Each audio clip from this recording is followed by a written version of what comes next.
যেখানে যেইভাবে বসার দরকার, যেমন ধরে নেন এখানে স্টেজে আছে অনেক মুরব্বীরা পিছনে, অনেক অল্প বয়সীরা সামনে, আদবের খেলা বইস আপনি ঠিক করেন নাই। অনেক আলেমরা পিছনে, যারা আলেম না নন আলেম তারা সামনে, আদবের খেলা বইস। এটাও ঠিক না। বসার আদব এরকম ছিল না।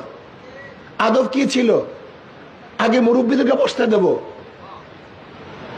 আগে যারা ওলামায়ে কেরাম তারা সম্মানিত, ইয়ারফা ইল্লাহুল্লাযীনা আমানু মিনকুম ওয়াল্লাযীনা উতুল ইলমা দারাজাত। এমনকি বিভিন্ন মফস্বলে যায় সাধারণ মুজাহিদ, দেখা যায় আলেম সাহেব পিছনে, শেষ একেবারে সামনে বসবে। আজীব, এটা আদব? তোমাকে এই শিক্ষা দিছে তরিকা?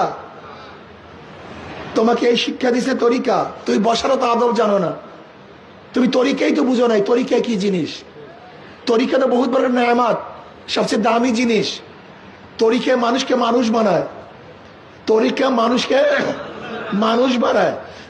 তুমি তো তরিকা শিখোই নাই। একজন মুরব্বীর সামনে কিভাবে বসতে হবে, শায়েখের সামনে কিভাবে বসতে হবে, কিভাবে কথা বলতে হবে তোমার জানা নেই। প্রস্রাবখানায় কি পাও দিয়া ঢোকে?